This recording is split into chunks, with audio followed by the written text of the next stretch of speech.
자, 오늘 본문의 말씀 요한계시록 7장 13절에서 17절 우리 같이 읽겠습니다. 장로 중 하나가 응답하여 나에게 이르되 흰 옷 입은 자들이 누구며 또 어디서 왔느냐? 내가 말하기를 내 주여 당신이 아시나이다 하니 그가 나에게 이르되 이는 큰 환난에서 나오는 자들인데 어린 양의 피에 그 옷을 씻어 희게 하였느니라. 그러므로 그들이 하나님의 보좌 앞에 있고 또 그의 성전에서 밤낮 하나님을 섬김에 보좌에 앉으신 이가 그들 위에 장막을 치시리니 그들이 다시는 줄이지도 아니하며 목마르지도 아니하고 해나 아무 뜨거운 기운에 상하지도 아니하리니 이는 보좌 가운데에 계신 어린 양이 그들의 목자가 되사 생명수 샘으로 인도하시고 하나님께서 그들의 눈에서 모든 눈물을 씻어주실 것입니다. 아멘. 하나님의 말씀입니다. 오늘은 눈물병을 깨뜨리시고 천국을 여시는 하나님이라는 주제로 여러분들과 함께 말씀을 나누고자 원합니다. 젊은 시절에는 인생이 길게만 보였지만 이제는 세월의 빠름을 절실하게 느끼게 됩니다. 몸은 예전 같지 않고 자녀들은 다 컸지만 또 다른 걱정거리들을 우리에게 안겨주고 부모님들을 떠나보낸 아픔도 있고 또 자신의 건강에 대한 염려와 두려움도 함께 우리의 마음 가운데 찾아오게 되는 것 같습니다. 그래서 나이가 들수록 웃는 일보다 눈물 흘린 일이 많다라는 말이 있는 것 같습니다. 오늘 이 자리에 나오신 여러분들의 마음 속에는 어떤 눈물이 담겨 있습니까? 어떤 분은 병원 검사 결과를 기다리며 눈물을 흘립니다. 어떤 분들은 자녀들의 방황 때문에 밤잠을 이루지 못하고 눈물을 흘리는 그런 경우도 있습니다. 어떤 분은 경제적인 어려움 때문에 아무에게도 말 못하고 속으로 웁니다. 또 어떤 분은 배우자를 먼저 떠나보내고 빈자리를 바라보면서 눈물을 또한 흘리기도 합니다. 성경은 우리가 살아가는 이 세상을 가리켜 눈물의 골짜기라고 부릅니다. 시편 84편에 보면 바로 눈물의 골짜기로 우리의 인생, 세상 속에 우리의 인생을 그렇게 묘사하고 있는 것을 보게 됩니다. 태어날 때 울음으로 시작된 인간의 인생은 죽음의 순간 주변 사람들의 통곡으로 마무리 짓게 됩니다. 참으로 인생은 눈물의 골짜기가 아닐 수 없습니다. 성경의 인물들도 사실상 외가 아닙니다. 아브라함도 사랑하는 아내 사라를 잃고서 눈물을 흘렸습니다. 다윗도 눈물을 흘렸습니다. 예레미야 선지자도 눈물의 선지라고 칭할 만큼 눈물을 많이 흘렸던 그런 하나님의 종이었습니다. 베드로도 통곡하며 울었습니다. 심지어 예수님도 나사로의 무덤 앞에서 울었습니다. 그러므로 여러분, 눈물을 흘린다는 것은 믿음이 없다라는 증거가 아닙니다. 오히려 이 세상을 살아가는 인간의 연약함을 보여주는 증거입니다. 시편 56편 8절에서 다윗은 이렇게 말합니다. 나의 눈물을 주의 병에 담으소서. 무슨 뜻일까요? 나의 눈물을 주님의 병에 담으소서. 얼마나 놀라운 말씀인지 모릅니다. 여러분, 하나님은 우리의 눈물을 그냥 땅에 떨어지게 두지 않으십니다. 하나도 잊지 않고 주님의 병에 담아두신다. 그리고 보관하신다. 라는 그러한 의미가 여기에 있는 것입니다. 그런데 여러분, 오늘 본문은 그렇게 하나님께서 여러분과 제가 흘린 눈물을 그 병에 담아 놓으시고 간직하셨다가 어느 날인가 그 눈물병을 깨트리는 날이 올 것이다 라고 말씀하고 있습니다. 어디서 그럽니까? 그렇습니다. 하나님께서 친히 성도들의 눈물을 닦아주시는 영광스러운 천국에서입니다. 사도 요한은 pat모섬에서 이 환상을 보았습니다. 하나님을 믿고 천국에 올라온 수많은 성도들을 하나님께서 바라보시면서 그들을 품에 안으시고 그들의 눈물을 닦아주시는, 그리고 눈물병을 깨뜨리시는 이러한 모습을 pat모섬에서 환상 중에 바라보고 요한계시록을 기록했다라는 사실입니다.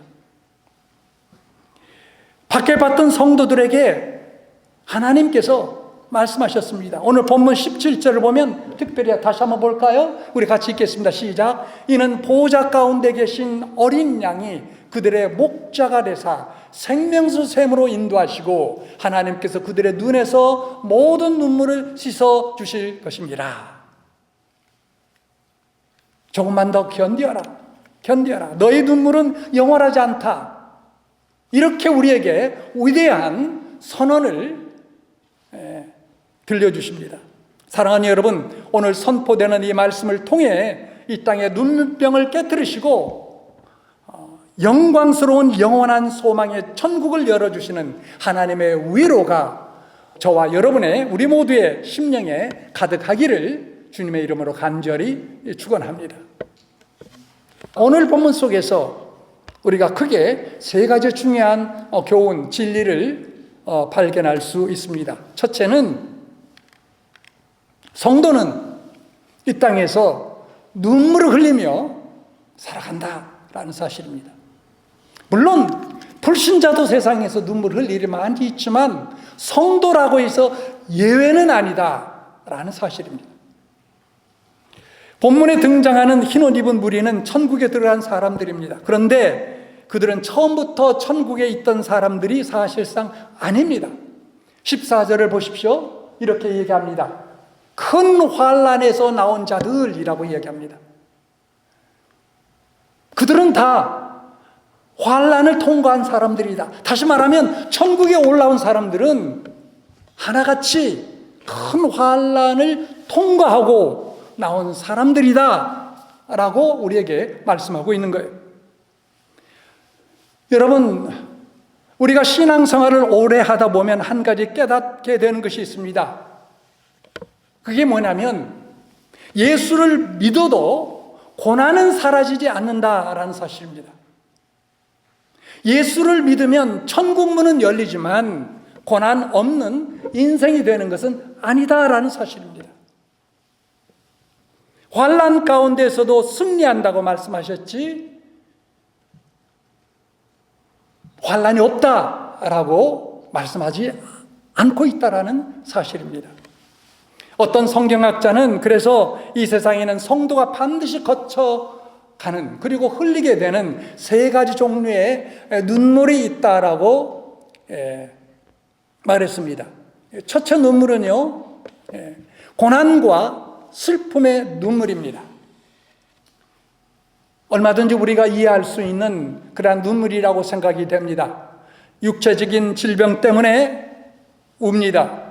물질적인 어려움과 가난 때문에 오늘날 눈물을 흘리는 그러한 분들도 적지 않게 많이 있습니다. 여러분, 통계를 보니까요, 한국의 노인들의 그 빈곤율이 얼마인지 아십니까? 자그만치 40%라는 거예요. 10명 가운데 4사람은 경제적인 압박 속에서 살아간다는 사실입니다. 여러분, 한국이 지금 어떤 나라입니까? 경제 대국이라고 하지 않습니까? 세계 200개 가까운 나라 속에서 10위에 들어가는 나라인데 노인 빈곤율이 40%라는 거예요. 그렇다면 전 세계적으로 봅시다.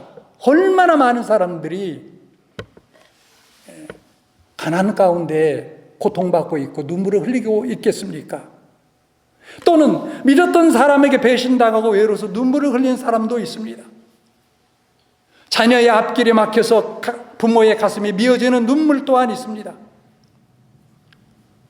좀 전에도 말씀드렸지만 성도라고 해서, 예수를 믿는 사람이라고 해서 이 고난의 눈물에서 외에는 아니다라는 것입니다. 이것을 우리가 분명하게 기억해야 될 필요가 있습니다. 그럼에도 불구하고 우리가 분명히 또한 기억해야 될 것은, 고난의 눈물은 나약함의 증거는 결코 아니다라는 사실입니다. 이 땅에서 믿음을 붙들고 살아가는 성도의 삶에 반드시 따라오는 십자가의 흔적이다라는 것을 우리는 꼭 기억해야 됩니다. 자, 또 하나의 눈물이 있다면 그것은 죄에 대한 통회의 눈물입니다. 죄에 대한 통회의 눈물입니다. 진짜 구원받는 성도는 여러분, 자신의 연약함과 자신의 죄성 때문에 눈물을 흘릴 줄 아는 사람입니다. 신앙이 깊어질수록 자신의 죄가 더 크게 보이는 것입니다. 처음 믿을 때에는 남의 죄가 보이지만 신앙이 성숙해질수록 내 죄가 보이기 시작하고 그 내 죄가 더 크게 보이는 것입니다. 그래서 하나님 앞에 눈물을 흘리게 되는 거예요. 거룩하신 하나님 앞에 설 때마다 내 안에서 부글부글 타오르는 탐욕과 이기심, 미움과 시기를 보면서 가슴을 치는 그러한 통해의 눈물이 나오게 된다라는 사실입니다. 그래서 사도 바울은 로마서 7장에 보면 그렇게 탄식하며 하나님 앞에 기도하고 있는 모습을 봅니다. 오라, 나는 곤고한 사람이로다. 이 사망의 몸에서 누가 나를 건져내랴 라고 했습니다. 베드로는 자신의 죄 때문에, 그리스도를 부인했던 죄 때문에 그것이 생각나 심히 통곡하며 울었습니다. 사랑하는 여러분, 여러분은 최근에 내 죄를 가슴 아파하며 하나님 앞에 눈물을 흘린 적이 과연 있습니까? 정말 중요한 눈물이라고 생각이 됩니다.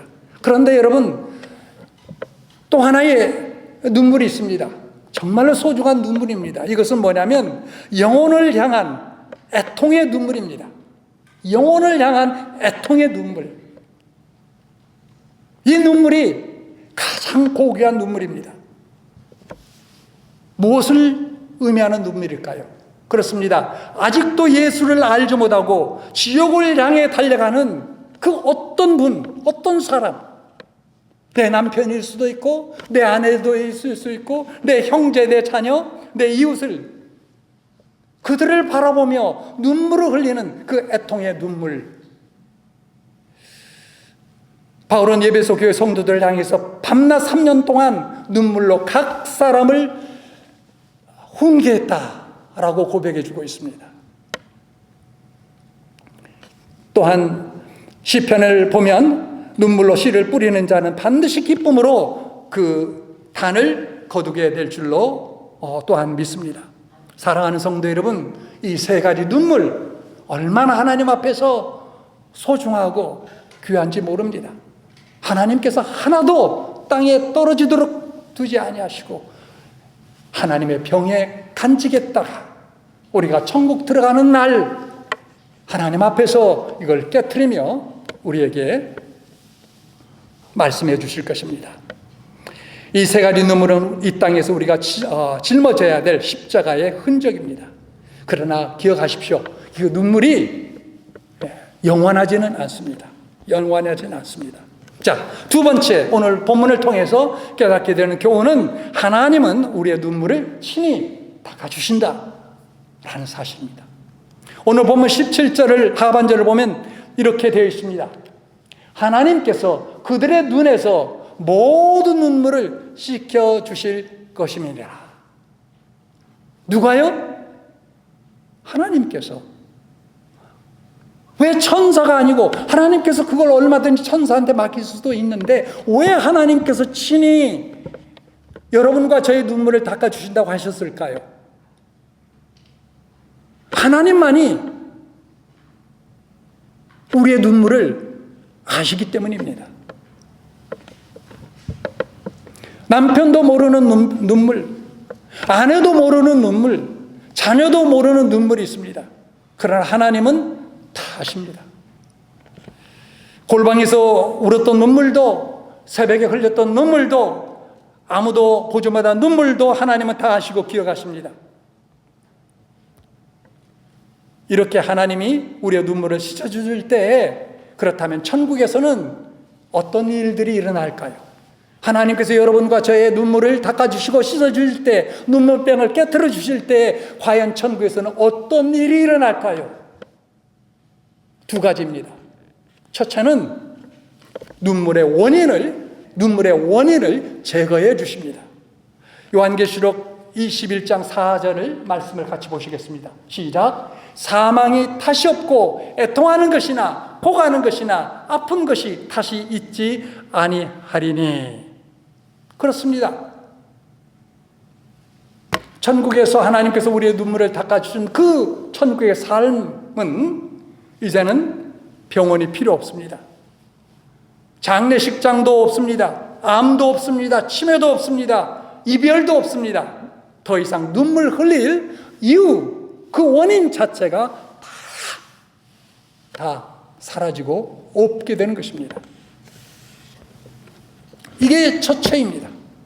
자, 두 번째, 하나님께서 여러분의 눈물을 닦아주실 때 일어나는 천국에서 일, 두 번째는 바로 눈물의 의미를 하나님께서 바꾸어 주신다라는 것입니다. 우리가 지금 이해하지 못하는 많은 종류의 눈물들이 있습니다. 왜 하나님이 이런 일을 허락하셨을까? 왜 하나님이 이런 시련과 고통과 아픔을 나에게 허락하셨을까?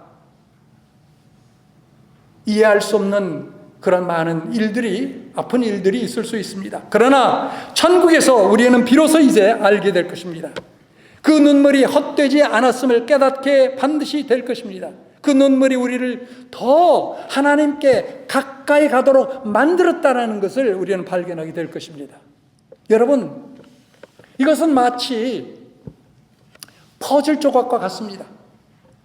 지금은 100개면 100개, 아니면은 300개면 300개 퍼즐이 있다고 한다면 조각조각 흩어져서 이게 뭔지 도저히 알 수 없지만, 천국에 우리가 들어가게 되면 그 모든 사건들의 퍼즐들이 완벽하게 맞춰져서 완성된 그림으로 우리에게 확연하게 드러나게 될 것입니다.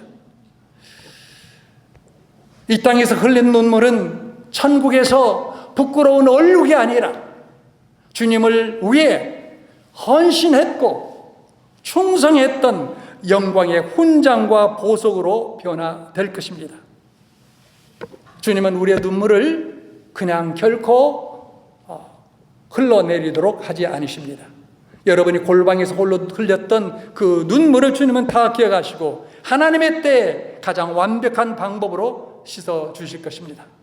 그 천국에서의 주님의 품을 소망하며 오늘 하루를, 그리고 내일을, 그리고 앞으로를 견뎌 나갈 수 있는 그러한 성도들이 될 수 있기를 간절히 바랍니다.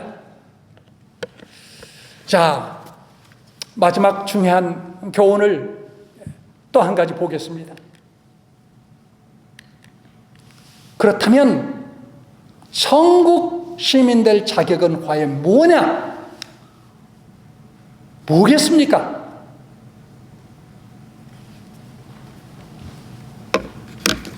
이 눈물이 없는 천국, 하나님이 친히 위로하시고 그 영광스러운 시온성에 들어가는 자들은 과연 누구냐? 라는 질문입니다. 세상 사람들은 이렇게 얘기합니다. 착한 사람이 가겠지요. 선한 사람이 가겠지요. 도덕적으로 크게 흠이 없는 사람이 가겠지요. 라고 이야기합니다. 여러분, 맞습니까? 성경은 결코 그렇게 말하지 않습니다. 오늘 본문 13절과 14절을 보겠습니다. 장로 중 하나가 요한에게 묻습니다. 이 흰 옷 입은 자들이 누구며 또 어디서 왔느냐? 자, 천국을 보니까 흰 옷 입은 사람들이 쫙 있는 거예요. 흰 옷 입은 사람들. 그러니까 장로가 사도 요한에게 묻습니다. 이 흰 옷 입은 자들은 누구며 어디서 왔느냐? 사도 요한이 말을 못합니까? 말을 못합니다. 그럴 때 그 장로가 이렇게 답합니다. 이는 큰 환난에서 나온 자들인데, 큰 환난을 통해서 나온 자들인데 어린 양의 피에 그 옷을 씻어 희게 하였느니라.